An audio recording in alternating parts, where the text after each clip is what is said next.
way the story was being told, primarily by the media until about 6 months ago, was that whenever you heard big data, you immediately heard it followed by Big Brother.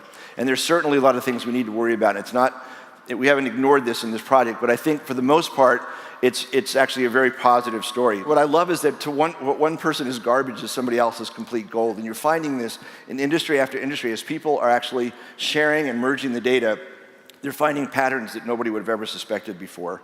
Why is it that we're generating all this data through our credit cards, through our Fitbits, through our browser histories, and everybody else is making money off of it except us?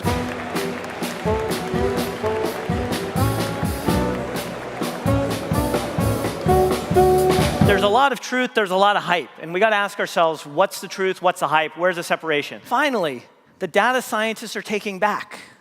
We're finally back in charge. And it's such a way that now it's not just in this reality of this world of where we're thinking about it for business purposes, we're instrumenting ourselves. We're now marking ourselves with data. We're treating ourselves as data products. The point is to keep the human in the loop, not take them out. There's the challenge. We build data products. We want to love and live the promise of data, but we also have to recognize that data can fail us. Always keep in balance with data by keeping it human.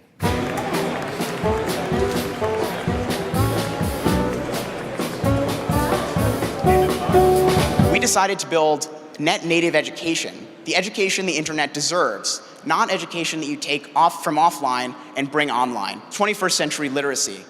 We're all walking around with phones, with computers, with tablets in our bag, but we're consuming things on them instead of creating things on them.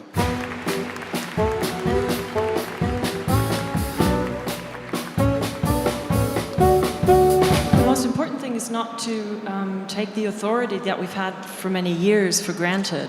It can shift and vanish incredibly quickly. There are many new forms of advertising. If you look at sponsored content, at native ads, stuff that seamlessly integrates into editorial content, might be nice from a usability standpoint, but I think it's really, really a big threat to our authority. There are shifting authorities, there are different authorities. We don't have the ultimate business model, and we need to be really, really watchful and careful with what we do. Now what we have to do as journalists, I think, is a few things. One is to become platform builders, to enable communities to share information among themselves however they wish. Then we as journalists add value on top of that. We must find a way to better engage with.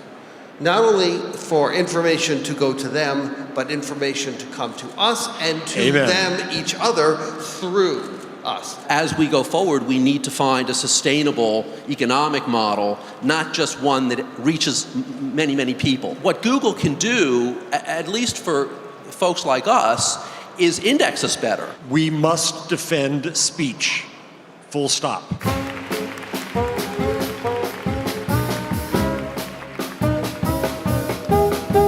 Chapter 1, page 1 of in the How to Be a Dictator's Handbook says that in times of unrest, turn off the internet, turn off mobile networks. Chapter 1, page 2 in the How to Be a Dictator's Handbook says that if anticipating unrest in the future, try to control the information networks in your countries. There's a big shift in power from hierarchies like the nation state to citizens and networks of citizens.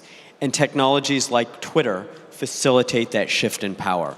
So if I wanted to be a billionaire tomorrow, like if my goal were to leave government and do something that would make me a billionaire as fast as possible, I would start an analytics company. The United States, we have our strengths and we have our weaknesses. But one of the things we care about is the exercise of power. And in order to be powerful in our networked world, you have to be very sophisticated about 21st century statecraft. And I don't think John Kerry is going to cede power. So he will continue to be muscular there.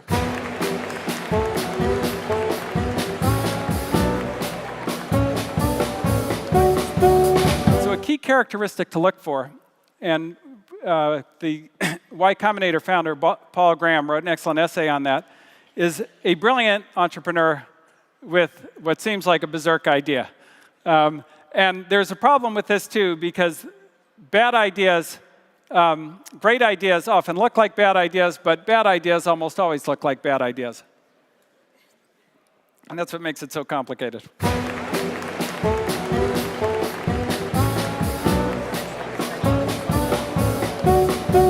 What's interesting about Rap Genius versus Twitter and Instagram is Instagram and Twitter are not really writing on the wall of history, whereas if you have a song, you have a piece of art, and you make some commentary, this thing's going to be alive in 100 years, 1,000 years. Gucci Mane says that rock star lifestyle might don't make it. And he's basically saying that it's like Thrasymachus' statement in Plato's Republic, where he says, perhaps might does make right. Of course, it's linked back to the Republic now, which is also now being explained on Rap Genius. Another Gucci Mane line where he says, what is it? It's back to the basic, party on the bracelet, mill full of ice in these player haters' faces, mill full of ice, Gucci Mane, good gracious, got a sick flow when I think of contagious. Soulja Boy says, so much money, I valet park my bicycle, and that's kind of how I feel about Ben and our recent come up, that we're just balling, it's a lot of fun, but keep it real. Juice, juice, juice. Thank you so much. We really appreciate being here.